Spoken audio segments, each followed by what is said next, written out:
There's been a lot of hubbub lately about the advancements of AI in art in all various forms, both visual and the new one that's really emerging is in writing. So I decided I wanted to have a little showdown, man versus machine. Now, obviously, there's a lot of quandary and drama surrounding the use of AI. I'm not advocating for the use of AI in this video. I know that there's a lot of problems, especially with visual arts, where they are taking other people's work and using it to create the database that the AI goes to create stuff, essentially stealing people's skill and using a different way. And that seems very problematic to me and is something that's gonna need to be regulated and figured out for sure. Same thing with writing. This is more just curiosity, okay? So what I have done is I have found one of the story writing AI generators, and I'm gonna challenge it to a short story writing prompt. We're gonna do what we do here. We're gonna generate a random prompt. We're gonna spin the wheel of genres to pick the genre. And then I'm gonna feed the same information to the AI generator. And we're gonna see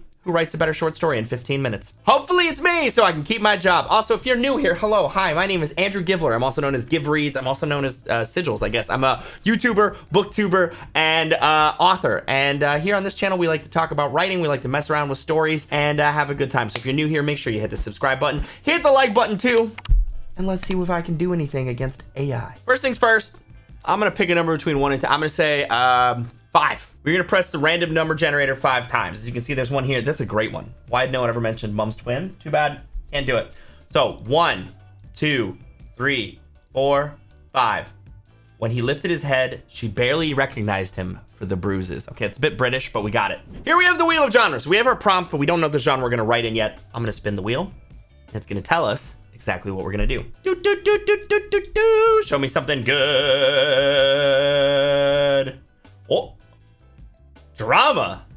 Okay, we're going dramatic. Not a genre I write very much, but I'll see what I can do. A little soap opera, a little whatever. Here's what we got, all right? Writer versus AI. When he lifted his head, she could barely recognize him for the bruises.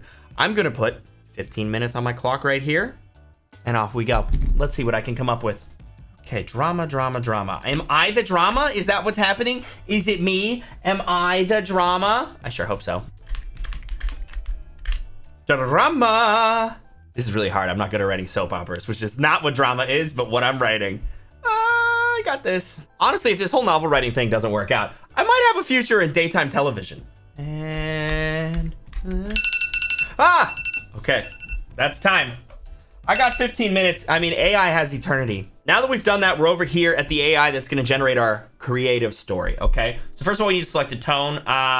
Let's see, convincing, formal, professional, humorous, passionate. Drama, I feel like has to be passionate, so we'll go for him. And then let's see, the prompt was, when he lifted his head, she could barely recognize him for the bruises. A drama story set in modern day. I don't know. All right, let's see what the AI can come up with. We'll give it a few tries too. All right, it's thinking about it. It's thinking about it. Okay. She had known him since they were children. They had grown up together and even gone to the same schools. They'd always been close, but there was one thing they never talked about. He'd always been a bit of a wild child, and she had always been the responsible one, but she never judged him. Oh no! One day she came across him on the street and couldn't believe her eyes. He was battered and bruised, and she could tell that he had been in a fight. She wanted to help him, but she didn't know how. She could see the shame in his eyes, and she knew he didn't want her pity. But she couldn't just leave him there. She didn't know what to say, but she offered him her help. He refused at first, but she was determined. She knew she could help him if he would let her. Slowly, she helped him heal. She listened to him when he needed to talk, and she helped him get his life back on track. He was still a bit of a wild child, but she loved him anyway, and she was proud of the man he had become. All right, hold on. We need more. Give me more. So it pretty much wrote a Hallmark movie. Let's see. We'll give it another version. She had always been the one to take care of him. When she saw him like this, battered and bruised, she could scarcely recognize him. It hurt to see him like this, but she knew he had to be strong. I'm so sorry, she whispered, gently cupping his face in her hands. I'm here now. I'll take care of you. He tried to smile, but she could see the pain in his eyes. Thank you, he murmured. She led him to the bed, helping him lie down. She sat beside him, carefully tending to his wounds. It broke her heart to see him like this, but she knew she could help him through this. Together, they would heal his wounds and rebuild what had been destroyed. She would take care of him, and they would be together again. I mean, okay, look, it's not bad, honestly. Like, it's more of a summary than it is like a full story, in my opinion. Now, I want to give the AI as best a chance to beat me, and I'm feeling confident. So I also went and got the ChatGPT bot, which is the one that everybody's freaking talking about, and gave it the same prompt to see what it would come up with. Let's see. You can choose between 1, 2, or 3 after all of these, okay? But here's what we got. When she lifted his head, she could only recognize him through the bruises. It's a little twisted, but okay. Tears welled up in her eyes as she took in the sight of her once handsome and strong husband, now beaten and broken in front of her.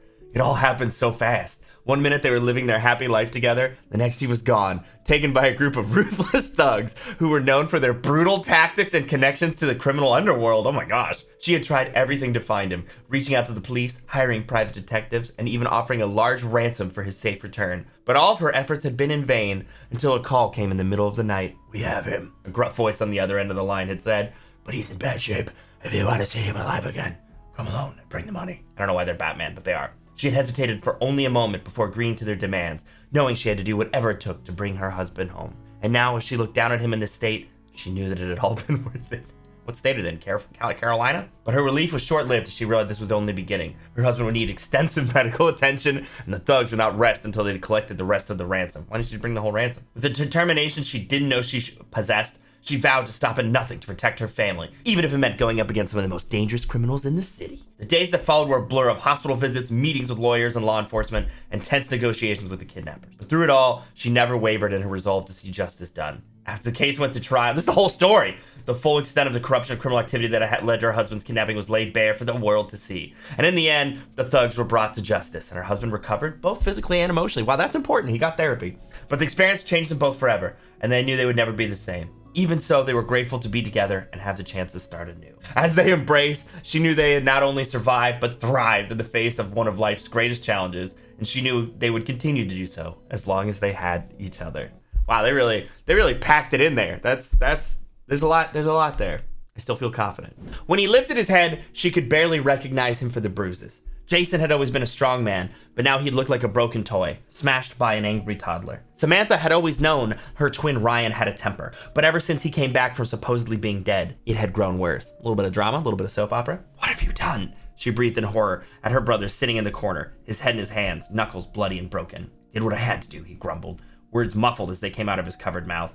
"What you had to do? Ryan, you almost beat him to death. You don't know what he took from us." Her brother raised his head to glare at her over the tops of his fingertips, bloodshot eyes glaring like some angry god. "Took from us? He's our father," she said, a snob sneaking out of her words as the reality of the horrible scene before her began to sink in. Her father might be dying of his injuries while she stood there. "He isn't our father," Ryan yelled, leaping to his feet. "He isn't even related to us." "What are you talking about?" "He kidnapped us. When I was in a coma in the hospital for all those years, they ran my DNA trying to figure out who I was because I was just some John Doe that no one came forward to claim." Samantha looked down in shame. She hadn't known where her brother had gone the night he vanished, but even now she felt tremendous guilt for not being there for him. She should have found him. "You know what they found?" he demanded, reaching into the pocket of his blue jeans. He pulled out an old, crumpled newspaper clipping, yellowed with age. "Missing twins shock small town! Police searching for answers!" The newspaper headline read in bold letters. Below the sensational clipping were 2 black and white photos of babies. Samantha recognized one of them instantly. It was her. Okay, so that does it for my AI showdown. I feel like, there might be some more AIs. If you guys know of other ones I should try and see if I can outfight. I feel like I held my own, but I want to know what you guys think. Leave a comment down below. Who do you think won this matchup, AI or writer? Let me know, and we'll see what we can do. Also, make sure to hit the like button. Hit the subscribe button if you're new. We'll do more fun things like this with writing, and I'll see you guys in the next video.